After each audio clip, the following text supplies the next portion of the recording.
What's up guys, it's Zed from me, and today I'm going to be doing a video on the Golf R.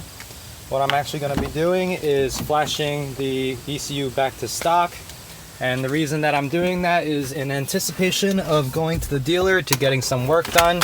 So I definitely do not want them to know that my car has been flashed. So right now I'm sitting at 17,000 miles. If you guys look back at the original video when I flashed the ECU, that was at, I believe, just under 6,000 miles. So in the time that I've had the Golf R, I've been stage 1.5 for a majority of its life.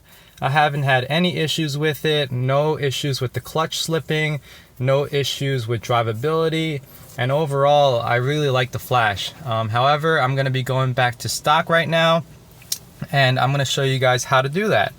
So the reason why I'm going back to stock, like I said earlier in the video, is because I'll be going to the dealership soon. After making my long-term review video, it seems like a lot of people have told me that their 2016 Golf Rs at least don't have this issue with the DSG, where when you're slowing down, it basically doesn't blip the throttle and you get this really jerky downshifts from third to second. So I'm hoping that I'll be able to go to the dealer. I'm hoping that they'll be able to update DSG software in this car and basically mitigate that factor. If they can do that for me, honestly, this car would be a 10 out of 10. I definitely wouldn't have any reservation in calling it an all-around winner. So let me move my seat back. And if you guys remember from my earlier video, the flashing software and just the overall tuning program that Eurodyne has developed is actually very user-friendly, and it's actually very easy to use. So first things first, what we're going to do is just open up Flash Tools, Eurodyne Flash. Once this is opened, it's going to ask click here to start, but I want to make sure that everything's plugged in first. So if you guys remember, this is the power flash tool that goes into the OBD port. The other end, the wires, just basically plug into a USB port. Very simple. I'm just going to plug it all together first.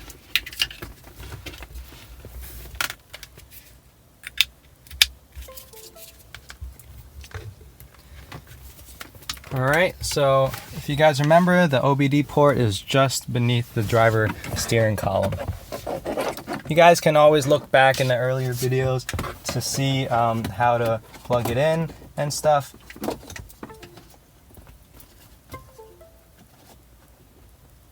Alright, once it's all plugged in, everything is through here. So it says, so the first thing that you got to do is just press the start stop button, and that leaves it in accessory mode. Okay, and then over here, oh, let me turn off the AC so I'm not draining the battery.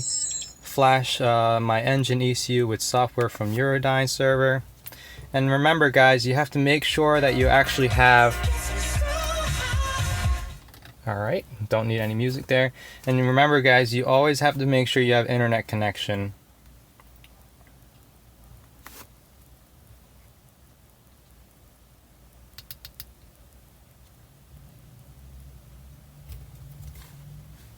Are you connected to the internet? Checking internet connection. Okay.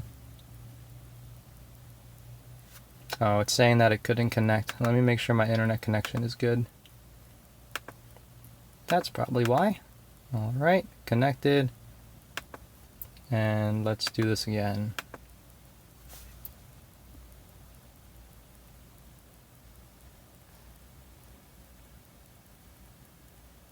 Alright, good. Flash requires 0 credits, so I want to go back to stock, and I'm going to download the selected file and flash the ECU. Make sure ignition is on and engine is off. Okay. And this is when it takes about 15 minutes to take care of everything. So, oh no, let me turn that down. Alright. So it's going to be doing its thing now for 10 to 15 minutes, and after that's done, I'll be right back for the conclusion of this video. So these are some of the weird lights that you're going to see on your dash as the flash process is happening. One thing that I did want to note is that after the video, I actually went out and test drove the car, and boy, did the flash really make a difference. You know, a lot of times you go from A to B, from no flash to a huge flash, and you say there's a huge difference. But after a while, you know, you kind of get used to the power, and then you really don't notice it anymore. But definitely after flashing back to stock, you realize just how much power the car really had on a stage 1 tune. And there's no doubt in my mind that after I go to the dealership and get the DSG software issue figured out and sorted out, there's no doubt that I'll be going back to stage 1.5. I'm looking at the numbers for stage 2 with a downpipe. It's something that I'm definitely interested in. It's something that's on my mind all the time, but I just currently don't have the funds to be able to do that. Hopefully I won't actually have to pay for a DSG tune, and hopefully the dealership will be able to fix this DSG issue for free under warranty. So now it's flashing the last block.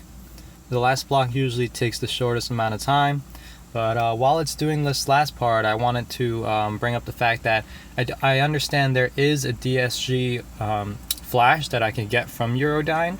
If anybody has a DSG tune, please comment as to whether or not it actually helps with the downshifts. I don't really mind the upshifts too much. It's not really a big deal that it tries to save gas, because I can always just put it into manual mode and downshift that way.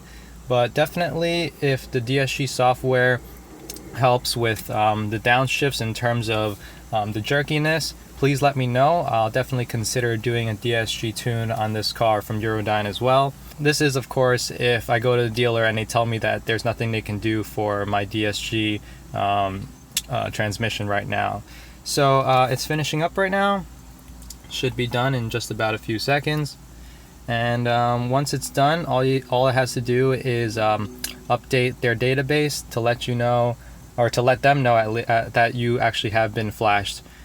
So it's currently just kind of switching things around, making sure that everything works. And it's basically saying now that it's finalizing the flash session. Alright, so please turn off the ignition and just click ignition is off. Here it goes reinitializing the ECU just like it did when it was getting flashed the first time. Please turn ignition on, and ignition is on, and it's basically just verifying and updating their database. It's probably the easiest flash software that I've ever actually used, and even flashing it back to stock is just as easy as flashing it to stage 1.5. So that's basically it for today's video. If you guys have any questions, please leave it in the comments below. But if you guys definitely have any leads, please let me know if you've been to the dealership, had your DSG software flashed by the dealer and it's helped with the downshifts. I'd really like to know. And that's basically it. So I'm Zed for me, and I'll see you guys next time.